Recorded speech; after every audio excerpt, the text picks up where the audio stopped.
The Tigers traveled to Colorado to take on the Pioneers of Denver. The Tiger Lacrosse Report starts now.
For an athlete, there's nothing scarier than a torn ACL.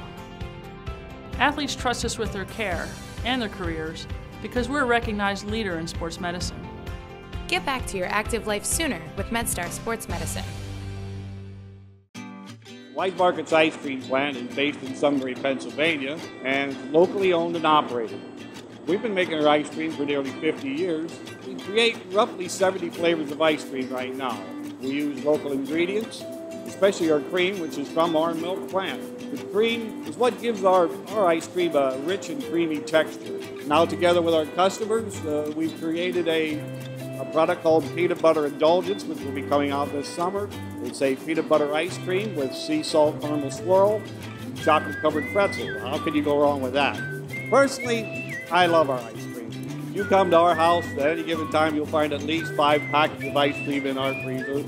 Our kids grew up eating Wise quality ice cream, and now we get to treat our grandchildren to it. It's been a pleasure for me to be tasting ice cream for over 40 years for Wise Markets, and I'm loving every minute of it. Welcome to another edition of the Tiger Lacrosse Report. I'm your host, Spiro Morekas, along with the head coach of the Tigers, Shawn Nadelen. And Coach, the Tigers headed out to Colorado to take on the 5th-ranked Pioneers of Denver. It was a game where you guys jumped out to a 5-1 lead. Unfortunately, couldn't hang on, but what was it that your team was able to do early on to have success? Well, we played with confidence. I think that was apparent. Our guys did a good job, being poised out there, even though we weren't doing a good job at the face-off X. Defensively, I thought we came out with a lot of aggression. As Zach, I think, had his best game of the year overall. And the defense kind of responded around him. Shane was looking strong in the cage. Got a couple nice turnovers out of our defensive end. And the offense was able to capitalize on it. We knew, we believed we could score on them, which was the case. And then we were able to prove that early in the game. You were able, as you said, to do it without winning faceoffs, which has become a trend with Towson and Denver because, well, actually Denver and anybody, because nobody has a lot of success against the Pioneers with Baptiste. But it seemed this year it was a little different than in prior years where he was winning easier, where in the past you guys kind of tied him up and it wasn't like any fast breaks. This year, Baptiste was able to get a couple of fast breaks and turn them into goals.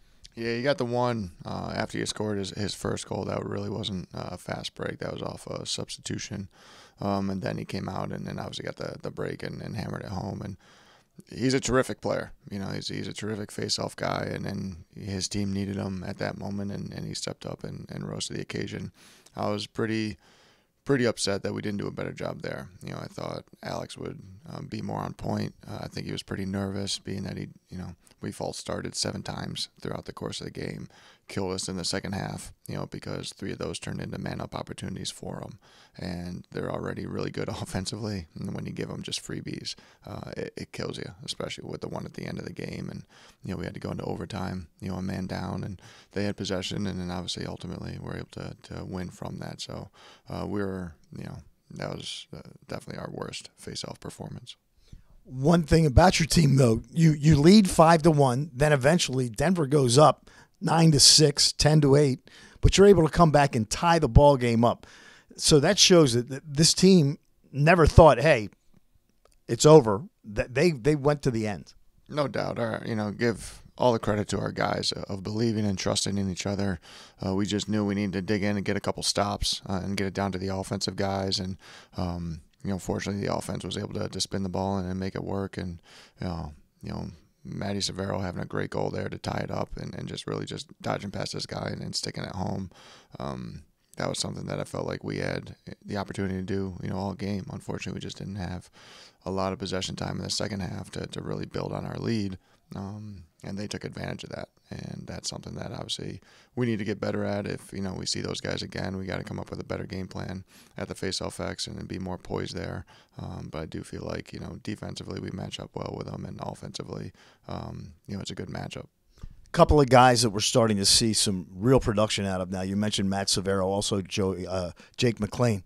Those two guys, what is it that's changed for them since early in the season where they're getting more involved? Well, Matt's had a lot of injuries during his time here at Towson. He's a redshirt. He was out his whole freshman year. So, knock on wood, he's healthy and being able to get a lot of practice time and be able to build his confidence there, put him into game situations and giving him kind of the green light. And he's taking advantage of that. He's a fast kid. He's a hard shooter on the run. Jake's played for us in more of a true midfielder role, wings of face-offs, defense, offense. In that game, he was more offensive oriented, and he had a couple great opportunities, and he buried them home. So you get to the overtime, and you are a man down, so there is no face-off, and Denver's able to work the ball around and score that goal. What was your mindset going into the overtime? What were you going to try to do? We just got to continue to play, Towson team defense. We had 0.8 seconds to kill in the penalty, which we didn't think they'd try to get a quick hitter with that, and we were able to get 6-on-6. And we wanted to definitely crowd Walker. He had I think 6 goals in the game, and deservedly so. He got his hands free, and we were able to bury him home. So we wanted to make sure he didn't get free and get his hands free with that, and then just be able to support what needed. And unfortunately, we got kind of worn down, and I think a couple of the off-ball D guys didn't realize, Jimmy was getting dodged for like the 3rd time in that possession, and needed to make them move the ball to beat us, and we were just slow to slide. All right, so the non-conference season is over. You played probably the toughest non-conference schedule in the country. What do you take out of those 8 ball games? Well, the fact that we can improve, the fact that we can win any game, there's no doubt about that. But we can also, as we see, we can lose any game. And that's something that we've continued to communicate as a team and figure out how we need to limit our mistakes. I thought besides the face-offs, the Denver game was probably one of our cleanest games that we've played. And that's a sign of who we can really be. And, if we can put it all together, I think we're, can be one of the better teams in the country.